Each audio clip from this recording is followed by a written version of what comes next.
Good afternoon and welcome to HealthSystemCIO.com's All-Star Panel, One Patient, One Record, Profiles and Patient Matching Strategies, a webinar tweet chat combo from HealthSystemCIO.com sponsored by NextGate. Just a little housekeeping before we get started. My name is Anthony Guerra. I'm the Editor-in-Chief of HealthSystemCIO.com and I will be your moderator today. We're having a simultaneous tweet chat hosted by Kate Gamble, our Managing Editor and Director of Social Media. You can participate in a separate browser or on your phone by using the hashtag HSCIOchat, or you can simply view the tweet chat in the Media Viewer panel on the right-hand side of your screen.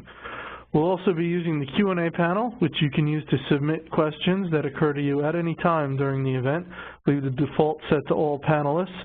We're going to take those later in the program, but again, you can send them in when they occur to you. We're also going to put a couple of polls out there for you to answer during the event, and we'll discuss the results. And those will happen in the polling pad. It'll open automatically when we launch the poll. And you can download the deck using the URL on your screen. It's at the bottom of our slides, and it's also being sent out in the chat box.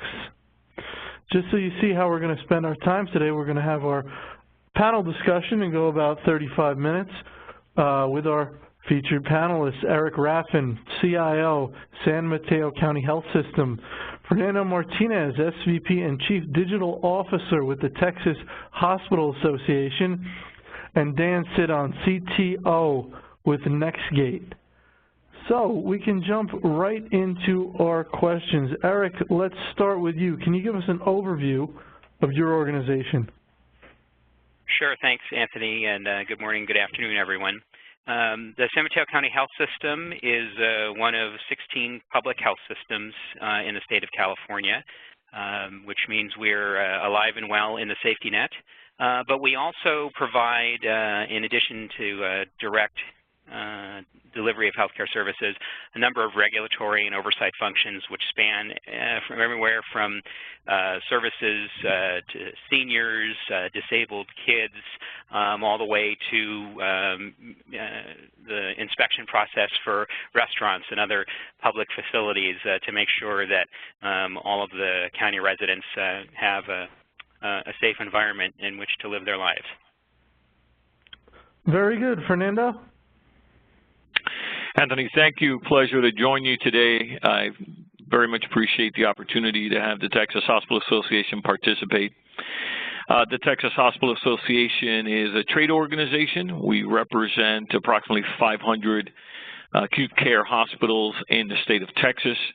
The Texas Hospital Association, which has been around for many decades, first and foremost serves as an advocate for Texas hospitals, representing our hospitals and their needs from an advocacy, legislative, and policy point of view. We have a great team of legal experts, policy experts, legislative team, and legal team that works with our state legislators in the development of law, promulgation of law, and building out the actual programs once the laws are passed.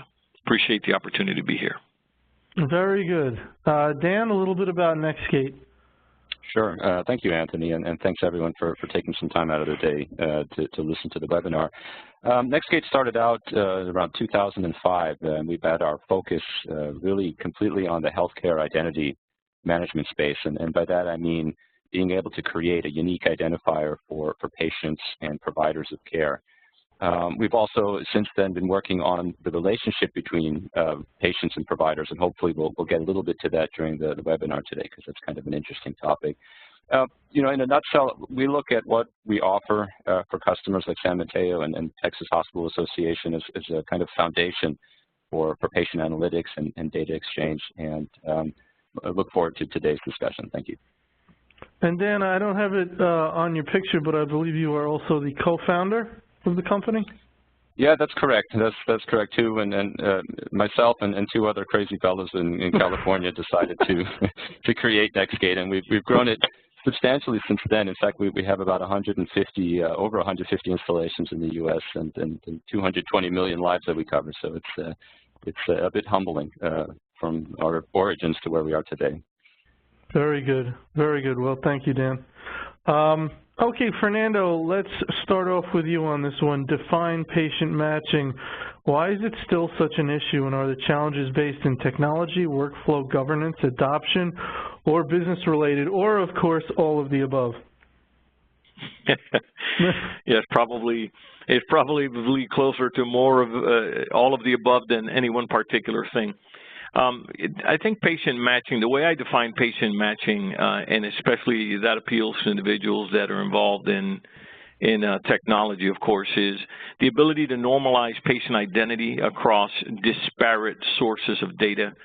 And that could be true to identify a patient across a health system that's recently had some sort of an M&A activity, merger and acquisition activity. As long as you have disparate databases with patients in them, the ability to normalize identity is an incredibly important first step in addressing a number of key activities. It has been in the past somewhat of a technical challenge in that developing really effective algorithms for normalizing patient identity is not an easy thing to do. NextGate, an early organization in doing this, obviously does it very well, and by some opinions better than anyone else. But it's really, I think at this point, not so much a technology issue as much as it is governance, workflow, maybe even legislative, because the notion of, for example, coming up with a national identifier in healthcare, which is something that admittedly everyone feels could solve a number of problems from fraud to interoperability, has been very slow to adopt.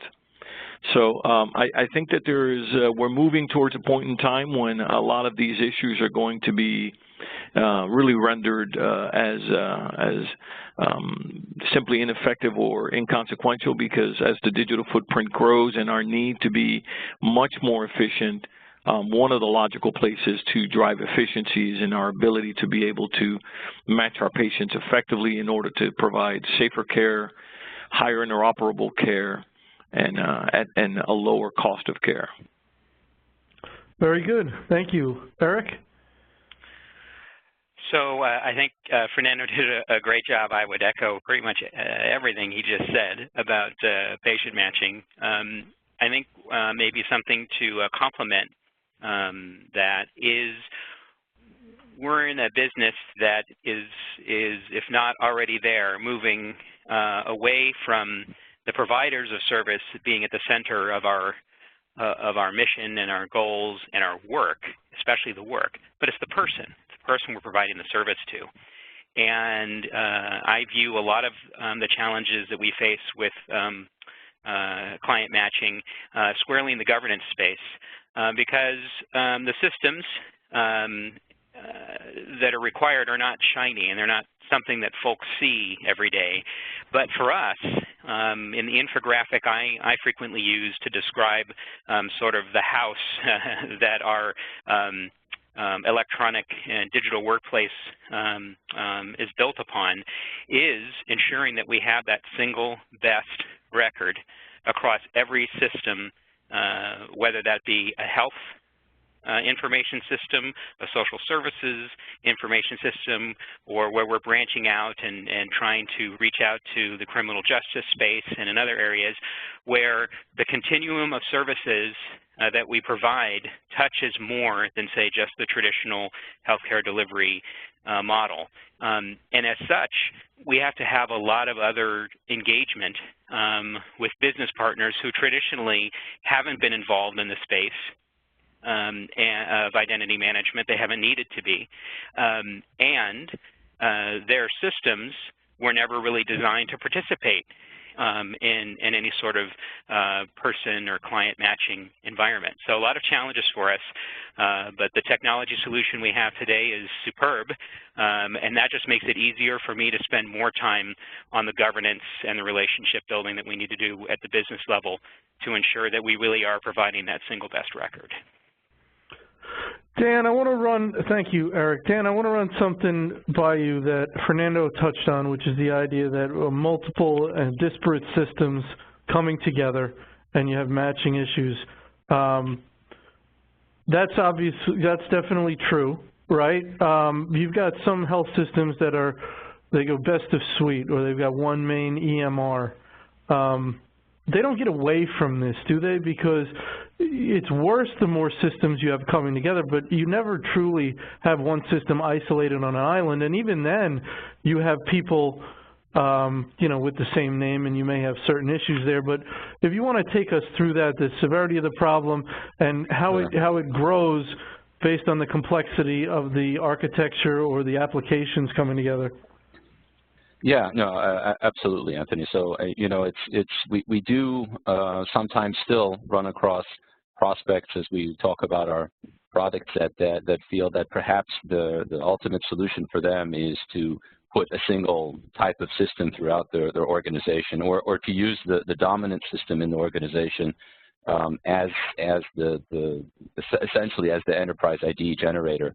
And you know, while in some cases that may be possible, that kind of short circuits the notion that really no one system should be the keeper of the demographics, because the demographics need to be externalized, and the enterprise ID needs to be externalized from systems, so that then you have the flexibility to choose other systems, to incorporate other best-of-breed systems, you know, into the ecosystem. Because if you don't have that, then perhaps something that works for now and maybe a cheaper, simpler solution now will ultimately become a headache later. So I agree with what you were saying, Anthony. All right, very good. Let's go to our next question. Eric, what are the biggest challenges for growing organizations in ensuring data quality across multiple sources? And then talk about special challenges that might come up as a result of M&A. That's a great question. We're fortunate that in my group, we are also responsible for business intelligence services. And so data quality and data integrity are sort of daily items that we struggle with. And for us, we're still very much on a journey to ensuring that all of the information that's being consumed, whether that's in the client's hand or the provider's hand or in some sort of strategic setting where decisions about the organization and the services we provide are being made, that we can make sure that we don't have that traditional battle of, well, my data says this and my data says that. And as I mentioned before, it starts with ensuring that the person that we're providing the services to, there's only one instance of that person, and that we can deconflict, deduplicate all of those other D verbs, and ensure that at a very minimum, we're all talking about the same group or subset of clients. In the public health system, especially in the Medicaid or in California, the Medi-Cal program, there are literally hundreds of either pay-for-performance or process improvement or redesign-based measures that are above and beyond all the standard CMS reporting requirements, and they absolutely depend on a very high level of data quality. And often those measures result in us needing to make changes in our information systems in order to better capture specific data elements. And so it always comes back from these very high levels back to how we're ensuring we identify clients effectively, and then as we make changes that may impact, and most recently, their demographic record, that we've got all of that modeled appropriately, and that we don't end up with duplicates or conflicting information. So for us, it's really data quality is very core, at the very core of what we're doing. We're lucky out here that we haven't faced a lot of M&A activity, but we are one of those best-of-breed organizations where we have a ton of different systems. And so in many ways, I think we face some of the same challenges because there's a lot of ownership, a lot of politics around how those systems came into existence, and trying to knock on the door and say, well, we need to begin to unify our environment or integrate our environment or make it more interoperable. We're sort of like a little micro ecosystem of the challenges that I know many of my colleagues face frequently because, as I think it was noted by a former speaker, the identity management system is often just in the largest or the most prominent information system the organization has. And if it's ever deemed that that system is going to not be in the future plans of the organization, you have to go back to the drawing board, which is why, ensuring that identity management is a survivable environment is so very important. Very good. Fernando, you want to take a shot at this question? Sure, happy to. I mean, that brilliant on many points there, Eric. I having spent the bulk of 20 years in CIO roles across both small and very large integrated health systems. I think, Eric, you made fabulous points there. Absolutely true. That a lot of the challenges that we deal with on a day-to-day basis lie in the construct of how it is that we handle identifying and proving identity for our patients. A couple of thoughts that struck me. First of all, as Dan was speaking and talking about having the ID abstracted away from any one particular system, and again, to some of Eric's points, I completely agree with that, and I'll tell you why. In healthcare, we face a number of issues around identity that deal with fraud, and that could be either through identity theft or it could even be through collusion. I know, having worked for a number of safety net hospitals, that it's not uncommon for individuals, patients to share IDs in an effort to get past certain financial controls associated with getting into the health system to get care, which of course introduces a number of safety factors. And regardless of the business, our primary mission is taking care of our patients and doing so in the safest and most effective possible way.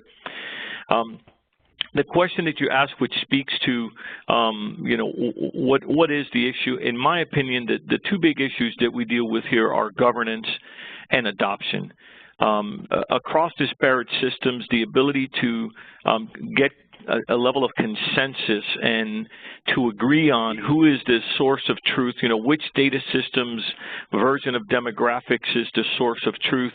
Those are all internal governance issues that, regardless of the most ideal setting, still have to be worked out. And adoption is a big challenge because you got to have cooperation amongst those varied organizations in order to make things work effectively. So again, abstracting the ID, that's a very smart idea, and that's a very important idea, moving it away from any one system. But the governance issue is very tightly tied to it. Excellent, excellent. Dan, you mentioned that you have been focused on healthcare. NextGate is focused on healthcare. So you have a perspective here. Why do you think, or do you think this is a much bigger problem in healthcare than in other industries? What is it about healthcare that makes this identification issue so difficult to deal with?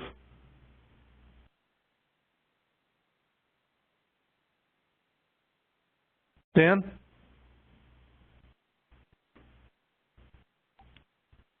My apologies. I was on mute. That doesn't help, does it? I knew it. I knew it. Speaking into the laptop, right?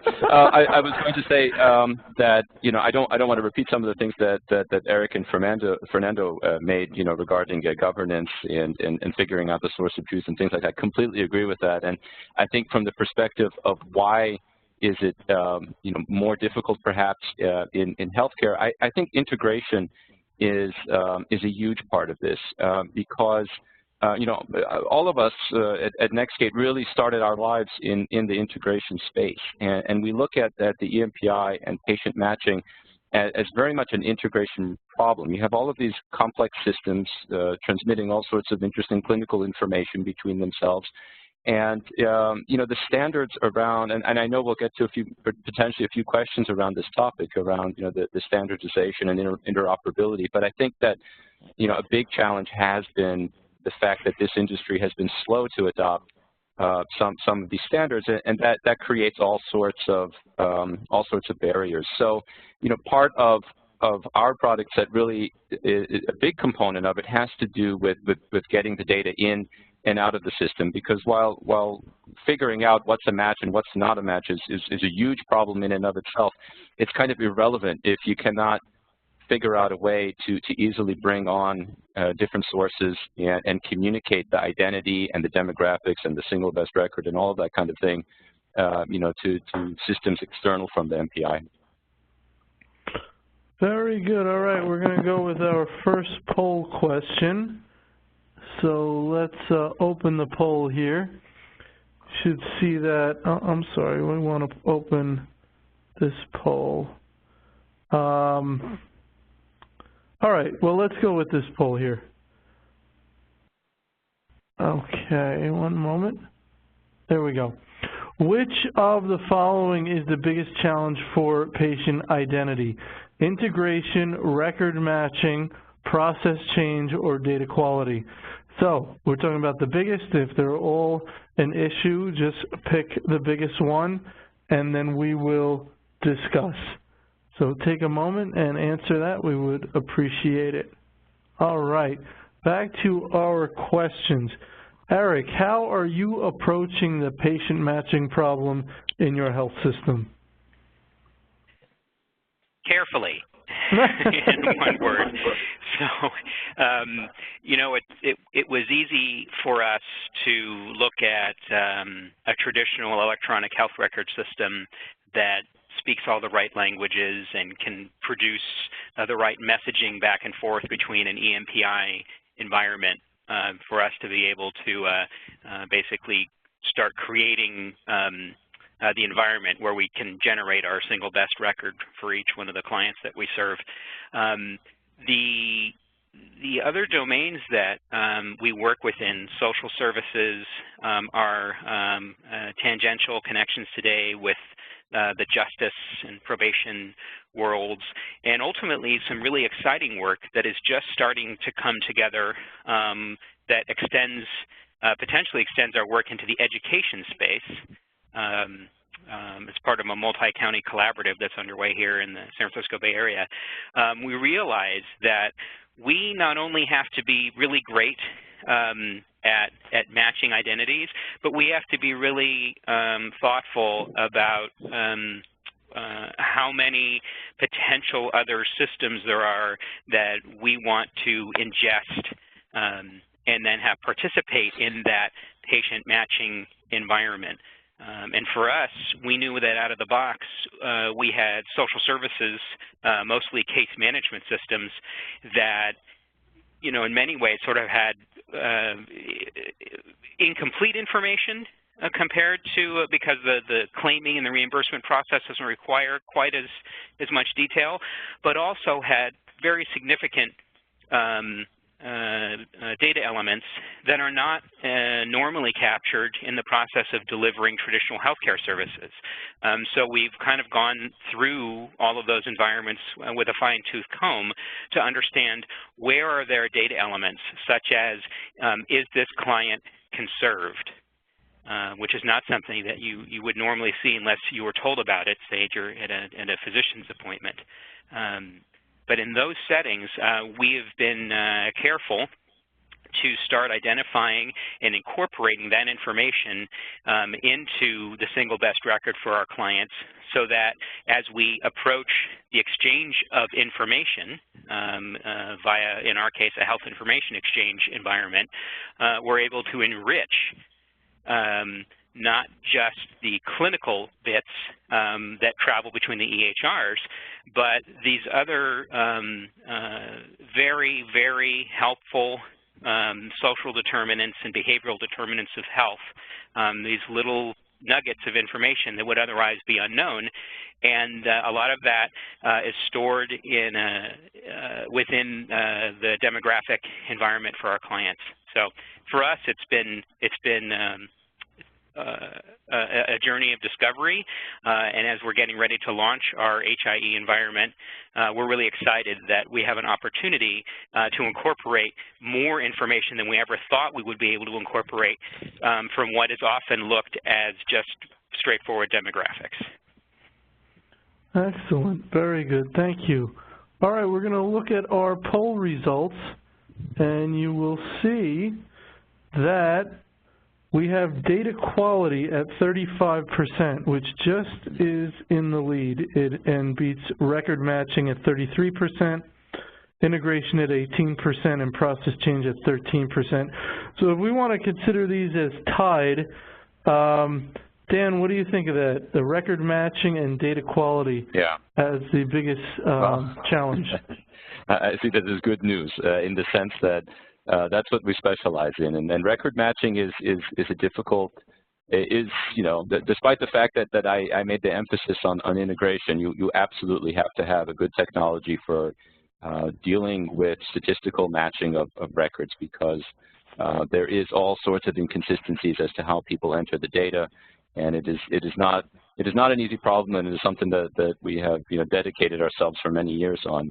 The data quality, really comes back to something that Fernando was saying, around the source of truth, and how are you able to integrate various streams of data where, especially with mergers and acquisitions, people have different processes, different ways of doing simple things, such as emergency departments and maternity wards, and how all that information is captured. And it's one of the reasons that in the product we have the ability to configure some sort of a rules engine, because there are no two customers that we have that can really agree on how the data should be brought together. So yeah, I kind of see this as a confirmation of some of the things that we have focused on over the years. Very good. All right. Next question. Are there other problem domains similar to patient matching that need to be addressed? Fernando? Well, I'll tell you where I'd like to start this response. So THA, the Texas Hospital Association, and in particular the Center for Technology Innovation at THA, which is a center of excellence that I founded last year, specifically looking to help advocate on behalf of our patients where technology is concerned. One thing I can tell you that we hear from our members, and I guess this is almost like just stating the obvious, but removing inefficiency is a key thing for hospitals. In terms of strategies that lead the list of top 10 things that we're hearing from CEOs and all sorts of organizations that have polled, that keep coming back with hospitals looking for how do we pull cost and inefficiency out of the care delivery model. This is an integral aspect to it, if for no other reason than managing patient identity simply brings a correlated level of efficiency with it. But I do want to introduce back into the conversation, if I can, the issue of interoperability. Because one of the things that patient identity provides us, and again, we see this, a lot of our member hospitals are challenged with being able to do this efficiently, and as it is done efficiently, they derive the benefit from it, is finding a way to normalize that patient identity, as mentioned before, across these disparate groups, because that aids in the interoperability, how it is that we deal with anything from transitions of care to just simply dealing with referral patterns where information is going back to providers or to other members of the very same health system. So I think a key area that we should probably spend some time exploring is, how it is that patient ID normalization supports interoperability, even if it's within a closed health system. Again, more and more as the system consolidation continues to occur, and it doesn't have to be just M&As. I mean, we see consolidation within health systems themselves, and that some of them which have legacy EMRs that are different from each other, that creates that challenge. And again, interoperability is one of those very associated technology capabilities that can significantly impact organizational efficiency and strategies in removing cost. Very good, very good. Eric, your thoughts?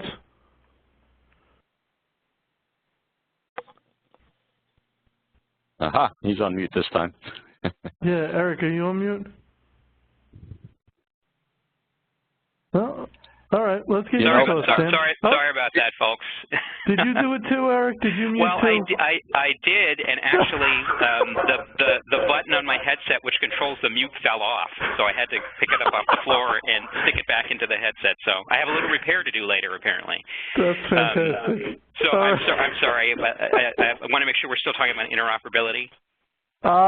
Yes. Fernando was discussing some issues around interoperability. Yeah, I think that in a space anywhere where you have an idea of that you have a co-managed population of clients, interoperability, it can't be a four-letter word anymore. It's become something that is a must-do because we really can't provide person-centered services in a world where we have incomplete information.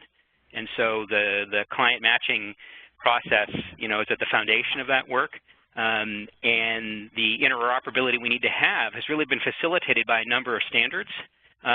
However, not all of the folks that provide information systems in this space adopt the standards the same way.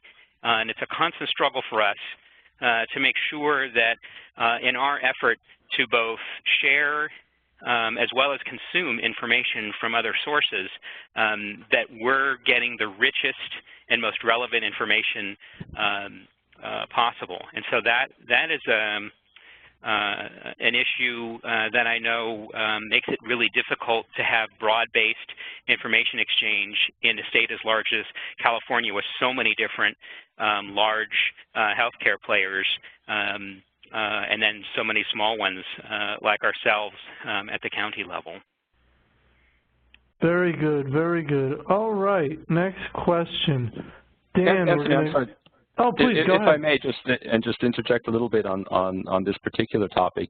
As far as other problem domains, really when we look at the management of the patient ID, we see that as the beginning point of the journey, because then there's the equal problem of managing things like the identity of the provider. So there are many different places where provider data is captured, and having a single identifier for that is becoming equally important as understanding the single identity of a patient. And with that ability, then the other piece, and I'll try to keep it short because I know you wanted to move on to the next question.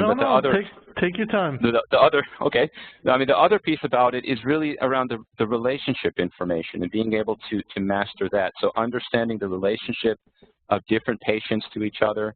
So for example, the guarantor contact information around the patient, and then as well as once the identifier and identity of the provider is managed, then being able to manage the relationship between patients and providers with other providers. I think we see this in a number of very common applications that we have today that everyone's familiar with, things like Facebook and LinkedIn, where really the relationship is kind of like a top-level entity. It's something of equal importance as knowing the person or knowing the provider is, knowing the relationship between the two. So just going back to the question about, other problem domains, maybe somewhat similar to patient matching, that those, managing provider and relationship data is something that we see as the next step in the journey.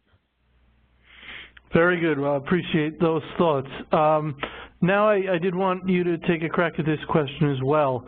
How have standards in interoperability, for example, FHIR, changed the landscape?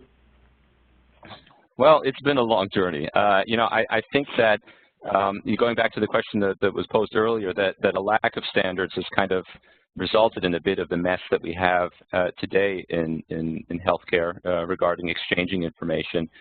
We have been active participants, I dare say maybe evangelists in this area of interoperability since we started NextGate, because our backgrounds were always in this space of integration, and we look at it as very much an integration question. So all those events that the IHE sponsors around connectathons and making sure that our system can plug into all of the other EMRs and registration system, that's been very important, and we certainly believe that will improve things in this area of patient IDs. I think FHIR is just kind of an extension of some of these standards that we've seen evolving. So the ones that we see our customers often using are more around HL7, version 2, version 3, fixed PDQ, things like that.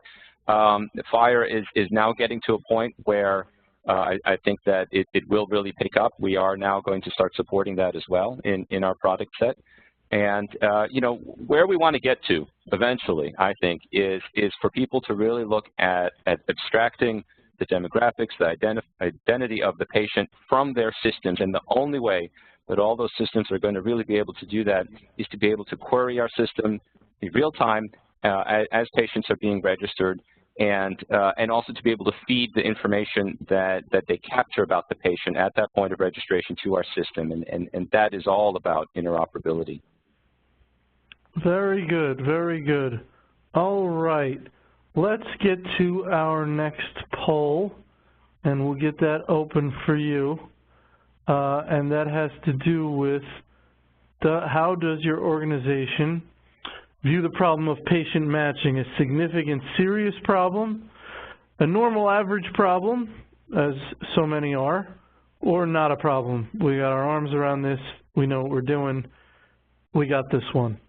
So take a moment and answer that question, and we are going to move on. Eric, your thoughts around biometrics. What is the impact of biometrics on patient identification and patient matching? And can organizations and vendors adopt this approach fairly easily, or is it a tough slog? I would say my experience so far is that it's a tough slog. And it gets back to one of the first questions you posed to all of us. And for me, this gets back to sort of a governance and a perception and optics issue, especially in areas where you have and are providing services to a much more vulnerable population or populations. And sometimes biometrics are obviously seen from the lens of Big Brother. And I think that is really a significant challenge to say, well, we're really just trying to make sure you are who you are. But at the same time, it's not necessarily viewed like that from the client's perspective. So we have struggled to agree at the governance level of our organization if we want to go down that road, and then if we do, how far we go. So that remains a pretty big challenge for us. Fernando, your thoughts around biometrics? Well, I realize that I'm going to be an outlier on this, if for no other reason than, generally speaking, to Eric's point, the adoption of biometrics poses not only governance but operational challenges. And when there's so many fires to fight, I think a lot of organizations, you know, this just doesn't make it to the top of the priority list. But my personal sentiments are a bit different. In my professional role at the Texas Hospital Association, when we looked at the needs of our membership, so the Center for Technology Innovation actually has, we have a patent pending on a regional identification system that actually marries not only normalized patient identity, but biometrics. And the thought behind that is, even if you can normalize patient identity, unless you can actually prove that that person is who they are, then there's really very little that can be done to negate the risk associated with fraud, again, whether it's through theft or through collusion. So, you know, we feel that it is incredibly important as the industry develops to find innovative ways. Again, to that end, we actually filed a patent with an idea process. But we see the industry moving in the direction where biometrics is going to be something that will be a little bit, perhaps even ubiquitous in the industry as far as identifying patients. And you don't need to look much further. Let me qualify this comment by saying a lot of what we've seen happen within technology in healthcare has been seeded through consumerism. And so a lot of the trends that we deal with as technologists today running healthcare organizations, it comes from the consumer world. That's the ability to innovate is much faster in the consumer world than in the conventional business world. When you look at what's happening around facial recognition and other biometric capabilities out in the industry, we recognize that that's a tsunami that we're not going to be able to stop, because in social media we see how quickly that's taking over, especially facial recognition. And so we see that as a natural organic development that's going to be ushered into healthcare. To what extent, what pain and over what time is a different question. But I think biometrics will play a very significant role in the future for healthcare. Very good. Dan, would love your thoughts on this. Yeah, I completely agree with Fernando's notion that this is something that you simply cannot ignore, and you ignore it to your own peril. So absolutely, biometrics is going to be an important part of patient identification. But when you listen to the comments that Eric was making, it's not a silver bullet. There are going to be segments of the population that will choose not to use it or cannot use it. For example, children. These biometric solutions do not work, very, very well for certain classifications of people. I think that the way our system works really is that, because of the fact that we've factored out the identity of the patients from other systems, we look at a biometric system as just another source of information, because those biometric systems have their own internal identifier. And what we see with many of the pure play vendors in the biometric space is that they're fine within a single facility, but once you get beyond that, then the troubles begin. And the troubles begin because, okay, I know the identity of the patient, but now what? I have 10 different medical record numbers for 10 different facilities where this patient may present himself or herself. And that's exactly what we manage. We can tell you what the correct crosswalk is between that. So we're well situated for dealing with external biometric systems, and at the same time, we also have our own biometric capability with facial recognition. And that really goes back to what Fernando was saying around the reason why we went with that solution over other biometrics. Is that people are just very much used to that kind of identification mechanism, and it's from the consumer market. We're all taking selfies of each other. We all are used to seeing our pictures on identifier cards and things like that. And it also is something that has a very low barrier to entry. And I think Eric had brought that point up. That if you have to invest in a lot of expensive equipment like palm vein scans or fingerprint readers and all that, and it adds a kind of a barrier to introducing that technology. Whereas with facial recognition, we can all use our existing, tablets, iPads, phones, the cameras that are on them, to allow that kind of identification at the point of care.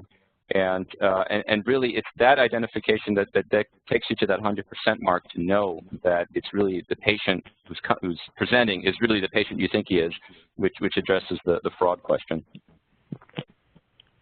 Very good. All right, let's take a look at the poll results here. And we see that 61% feel that this is a significant, serious problem. 29% say it's an average problem. And 8% say it's not a problem. So those 8% are very happy folks. But that 61%, I would have thought it was going to be higher. Fernando, your thoughts? That you thought that the 61% would be higher. You thought that more would identify that as a serious problem. Is that what you're saying, Anthony? Yeah, I'm impressed that 29% of the folks said they think it's an average run-of-the-mill problem. Well, to the point I made earlier, I think that, and again, going back to some of the comments that Eric made when we were just talking about this issue of biometrics, I think that there's a lot of competing problems, and I think if you take that question in the context of all of the challenges that CIOs and healthcare organizations are facing, that probably explains why it's not higher than it should be. I think that if it was taken in a different context, in somewhat of a vacuum, the number might be higher. I could understand why you would feel that way. Dan, what do you think? 61%. Yeah, I mean, I think it's just like you said, that there are many competing issues that need to be dealt with. It could also be the nature of the organizations that are being polled today. Patient identity becomes more and more of an issue the larger the organization is, and the more chaos that comes from the various systems that are connected. Yeah, and 61% is not an inconsequential number. It's certainly a majority. So. A lot of people do think it's a big problem.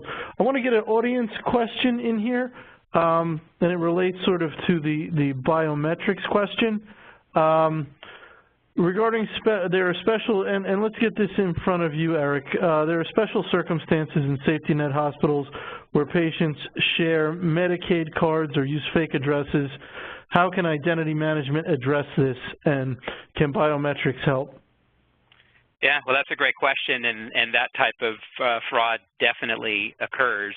And our plan has been for a long time, ever since we made the investment in the EMPI, to move forward with a biometric information system to complement what we're doing on sort of the back end with the client matching. And I'll just say, you know, it is just a very challenging topic to bring in front of, you know, folks like, you know, when you look at it, you know, obviously there's an information systems component, which is, you know, I don't look at that as terribly challenging. But it's back to the folks who are at the front lines. So we're talking about clerks and patient services assistants and folks who are checking people in for their procedures or appointments, and they're the folks that have this biometric interface sitting in front of them. And when the client is either not informed about what's happening or has lots of questions, you know, we continue as an industry to put a lot of burden on the people who often, you know, are some of the lowest paid parts of our workforce, who are doing some of the most important work that we do, and making sure that when folks arrive, they are who they are, they're on time, and that there is an efficient workflow that follows to get them the service that they need. And in this case, it's not unlike, you know, asking, you know, it's just another step. Let me Xerox, or let me, you know, make a facsimile of this insurance card that you have. Let me verify all of your address and other demographics details. And the biometrics is just another layer, and that's the view that a lot of our frontline staff have about this. And we have yet to find sort of if there is a silver bullet anywhere, we've yet to find it, and how to make this palatable for everyone who has to experience it. So it's not just the client, but it's also the team of folks that have to deal with that addition to their workflow every day.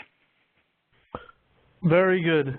All right, I got some clarity from one of the individuals who said it was not a problem in their health system, the patient matching problem. He said, I said no problem because the leadership in our organization is unaware of the issue. It is a significant problem, but not yet recognized. Others may be in the same boat. Interpretation of the question, then. Right. And sort of a little context is very important. Yeah. So, all right. What is your opinion regarding patients that present with gender changes, which impacts the patient's demographics? That's interesting. We have seen an increase already. Court orders to change gender makes data integrity even more challenging. Dan, sounds like you got some thoughts there.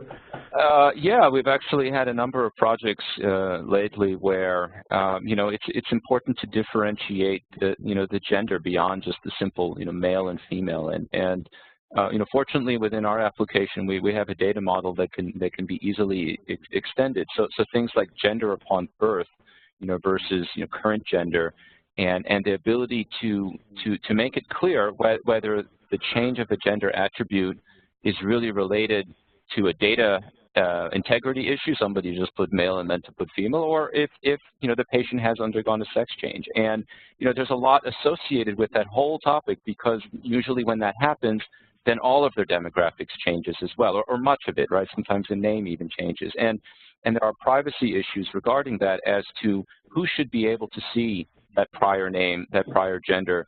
And that gets into a whole topic that we haven't really talked about much, but part of safeguarding the demographics of the patient within something like an EMPI, as opposed to having one of these systems manage that, is that we can also safeguard the disclosure of information. So if you don't want us to know the prior name or prior gender of a patient, or the history of the patient, or that should only be known by a certain subset of systems that are connected, that is something we certainly manage within the system. Very good, Eric. Yeah, thanks for coming my way. This is now in California with anyone who is participating in a number of these performance improvement and pay-for-performance programs that ultimately are funded through Medicaid, Medi-Cal for us, it's required to fully revisit and implement a more robust way of capturing the real and SOGI data, so race, ethnicity, preferred language, sexual orientation, gender identity. And all of the public health systems in our immediate space in the San Francisco Bay Area are all in a new implementation mode. We are very thankful that we have the extensible framework that Dan was speaking to, so that as we begin to modify our information systems to capture this information, we are immediately enriching the demographic record, that single best record we're creating. But this wasn't ever really if I compare this to our biometrics question, that's something we're struggling with and trying to find the best way to implement a system like that into the workflow. But for the SOGI criteria, it's mandatory. So when things become mandatory, they get a little bit more attention. And as such, we actually use a whole lot of lean processes here to perform work in that traditional Plan, Do, Study Act, the PDSA cycle. And we're in the midst of doing that with our hospital and clinics right now. And it's actually beginning to take hold. And we're really just excited that we're going to have this richer information that is truly how our clients express themselves to us. And we have a much more accurate set of information. So thanks for letting me chime in there on the end. All right. All right, very good. We're going to do one more thing and then we're going to go because we're running out of time. Let's call this a lightning round. We've had a few comments and questions on that national patient identifier. So with 15 seconds each, and we'll start with Dan, your thoughts on whether or not it is necessary and would be, something you would advocate for, and will it? So that's part one, and part two is will it ever happen? So 15 seconds, Dan. 15 seconds. Okay. That's well, it. I think that I would say that we absolutely would love to see the introduction of that. But our experience, for example, in countries that have done that 20 years ago, for example, in England with their NHS number, is that it will not solve all of the problems. There are still going to be issues around managing the demographics and managing people that do not, for whatever reason, such as foreigners, get that identifier. I guess that's the 15 seconds. Hey, that was pretty good. Fernando? Well, adding to Dan's comments, I think that it is a challenging task, but it's one that we should undertake. Eventually, having unique identifier, whether it's national, state, or regional, is an important thing. It helps interoperability and it helps remove cost and add efficiency to the process. But it's important to temper the thought of having a national identifier with the fact that there must be a way to corroborate the person's identity. Having a unique identifier is not enough. We need to be able to corroborate the patient's identity as well. Very good. Eric, we'll give you the last word today. Thanks much. I do think that the national identifier is where we need to be, but it's bigger than that identifier, as Fernando was really getting at. It's about the corroboration of who you are, but it's also about all the changes in workflow and business processes that would have to come from that with every single information system we operate. So for every organization, it's a really enormous challenge that would be posed to them. Very good. Wow, we really used all our time today, and then some. So I want to ask everyone, when you close out your WebEx window, you'll be taken to a post-event survey. If you could take a moment to answer that survey, we'd appreciate it. Regarding continuing education, those of you who hold the CHIME CHCIO certification earn 1 CEU for being with us today. Let CHIME know you were here, and if you've asked us to do so, we will. If you need a certificate of attendance for another CEU program, you can use the final slide in this deck. You'll receive an email when our recording of this event has been posted to our YouTube channel. If you'd like us to produce a webinar on the topic of your choice, you can contact Nancy Wilcox from our team. You can go to our website to view our upcoming schedule of events. So with that, I want to thank our panel, Eric Raffin, Fernando Martinez, and Dan Cidon.